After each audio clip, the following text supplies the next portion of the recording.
शादी के बाद जिस घर में आती है वहाँ सास ससुर के सिवा 2 ननदें भी थी, लेकिन दोनों शादीशुदा। कोयल ने सोच लिया था कि वो इस घर को जीत कर रहेगी, लेकिन होता कुछ और है। यार ये कोयल कैसी लगी तुझे? ठीक ही है, बस माँ एडजस्ट कर ले इसके साथ। हम दोनों तो वैसे ही शादीशुदा हैं।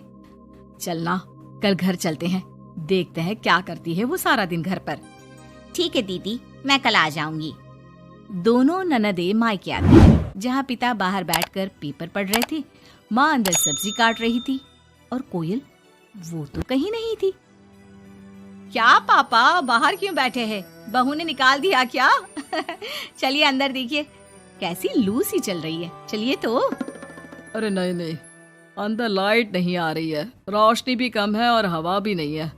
मैं तो कहता हूँ तुम दोनों भी जाकर चेयर यहीं लगा लो। क्या माँ, तुम क्यों काम कर रही हो? कहाँ है वो राजकुमारी? अरे सुबह से ही कोयल लगी है, मैंने अभी भेजा है जबरदस्ती कि जाओ जाकर लेट लो। पता नहीं क्यों इतना काम करती है।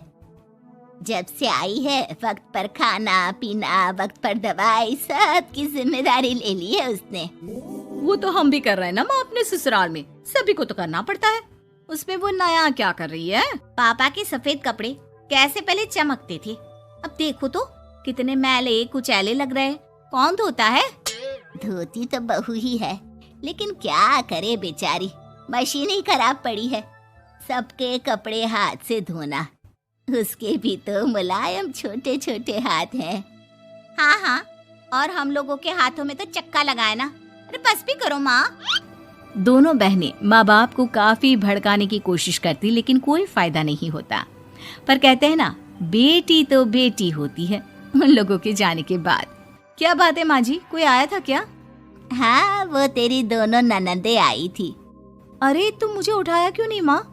मैं भी मिल लेती ना दोनों दीदियों से। अरे ना बेटा, तभी तो तू सोने गई थी। मैंने उन लोगों को खाना बनाकर खिला दिया, चिंता ना कर। कोयल को सास की बात अच्छी लगती है। वो अंदर जाने लगती है कि सास उसे टोक देती है। बेटा, वो तेरे ससुर जी के कपड़े काफी मैले कुचैले लगते हैं, थोड़ा ठीक से धोया कर। हाँ जी माँ जी।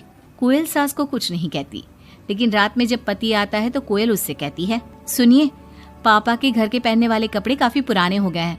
मैंने कई बार उसे धोया, लेकिन उनमें चमक ही नहीं आती। अगर आप कुछ पैसे देते तो मैं पापा के लिए घर पहनने के लिए नए कपड़े लेकर आऊं। हाँ कोयल, क्यों नहीं, जरूर। अगले दिन कोयल खाना बनाकर बैठी ही होती है कि छोटी ननद आ जाती है। अरे नमस्ते दीदी, कैसी हैं? आइए बैठिए, मैं आपके लिए नींबू पानी बनाती हूँ। आपको अच्छा लगता है ना?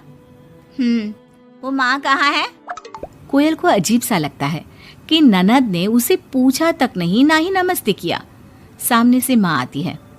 माँ, वो मैं बाजार जा रही थी तो सोचा आपसे मिलती चलूं। अच्छा माँ, जरा नींबू पानी बना देना, बहुत मन कर रहा है। हाँ, तू बैठ, मैं बना कर लाती हूँ। कोयल को लगता है कि बेटी है, माँ के हाथ का स्वाद मिस करती होगी। इसमें बुरा मानने वाली कोई बात नहीं है। दीदी, मैं भी बाजार जा रही हूँ, आपके साथ ही चलती हूँ। ननद भाभी दोनों मार्केट जाती है, जहाँ कोयल ससुर जी के लिए कपड़े लेती है। क्या जरूरत है भाभी, पापा को उनकी पसंद के कपड़े ले देती ना, उन्हें ही यहाँ पर लाकर। पर दीदी, पापा तो लुंगी ही पहनते हैं और एक ही डिजाइन की, तो इसमें पसंद नापसंद की क्या बात है? आपसे क्या बोलना। मार्केट में कोयल की किसी दुकानदार से बहस हो जाती है, लेकिन वो देखती है कि ननद उसका साथ देने के बजाय भीड़ का हिस्सा बनी खड़ी होती है, जैसे कि वो उसे जानती ही नहीं। कोयल घर आती है। अरे बेटा, क्या जरूरत थी नए कपड़ों की? पापा, मैंने ना आपके कपड़े धोने की काफी कोशिश की, लेकिन वो पुराने हो गए थे ना, इसलिए ऐसे मैले से लग रहे थे। सास भी समझ जाती है कि कोयल ने कपड़े धोने में मेहनत तो की ही होगी। एक रोज फिर दोनों ननदें आती है। कोयल अब दोनों ननदों को मनाने के लिए कोई ना कोई तरकीब निकालती है। ये साड़ी दीदी को दे देती हूँ, मेरी नई साड़ी है, कम से कम साड़ी देखकर खुश हो जाएंगी। दीदी, ये साड़ी आप ले लीजिए। और छोटी दीदी, मैं आपकी पसंद की पालक पनीर बनाती हूँ, आप लोगों के आने से घर में कितना अच्छा लगता है ना। दोनों कुछ नहीं बोलती। अब तो जब भी दोनों ननदें घर आती, कोयल के सास ससुर को भी भड़काकर चली जाती, जिसके बाद से ही दोनों का रवैया कोयल के लिए कुछ दिनों के लिए बदल जाता। पता है कोयल, मेरी छोटी बेटी सास को घर में एक काम करने नहीं देती, सारा दिन बिठा के खिलाती है। कम से कम तुझे मेरा साथ तो मिला है, क्यों? कोयल कुछ नहीं कहती, लेकिन अब वो थक चुकी थी। ससुराल के लोगों को प्यार से सम्मान से साथ बांधने की कोशिश कर करके, लेकिन ननदे वैसी की वैसी ही रही। अब कोयल ने सोच लिया कि वो ननदों से बात करेगी। जब बड़ी ननद घर पर फोन करती है। हेलो हेलो कोयल, माँ को फोन देना। सभी को फोन लगा लिया लेकिन कोई उठा ही नहीं रहा। ओह, तभी आपने मेरे फोन पर फोन किया दीदी, और वो भी सीधे माँ से बात करने के लिए। क्यों, मैं नहीं हूँ क्या? या मेरा हालचाल पूछने की आप लोगों को जरूरत ही नहीं है, या मुझसे मतलब ही नहीं है? क्यों? अरे नहीं नहीं, ऐसा नहीं है, वो वक्त ही नहीं मिलता ना घर के कामों को लेकर। दूसरी ननद से भी कोयल बात करती है, लेकिन वो भी वक्त और काम थकान का रोना रोने लगती है। कोयल को लगता है कि शायद उसकी ननदों से बात करके उसे सब सॉल्व कर लिया, लेकिन ऐसा होता नहीं है। ननदों का व्यवहार वैसा का वैसा ही रहता है, जिसके बाद कोयल भी कुछ ठान लेती है। एक रोज छोटी ननद घर आती है। कोयल भी उसे नमस्ते करके कमरे में चली जाती है। ना ही उसकी पसंद का खाना पूछती है और ना ही चाय। बड़ी ननद को भी कोयल फोन करना छोड़ देती है, और ना ही उन लोगों के स्टेटस चेक करती है, ना ही उन लोगों के आने पर हालचाल पूछती है। दोनों ननदों को कोयल का बदला रूप अच्छा तो नहीं लगता। क्या बात है कोयल भाभी, आपको हमारा यहाँ घर आना अच्छा नहीं लगता क्या?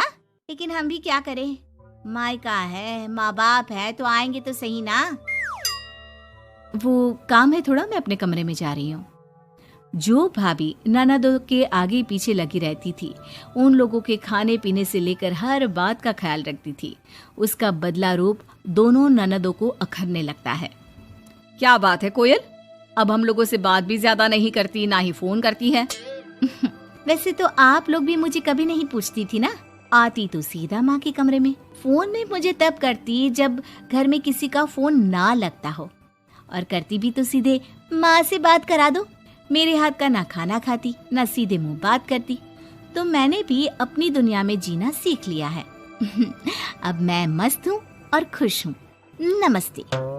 ये बोलकर कोयल वहाँ से चली जाती है अपनी दुनिया में।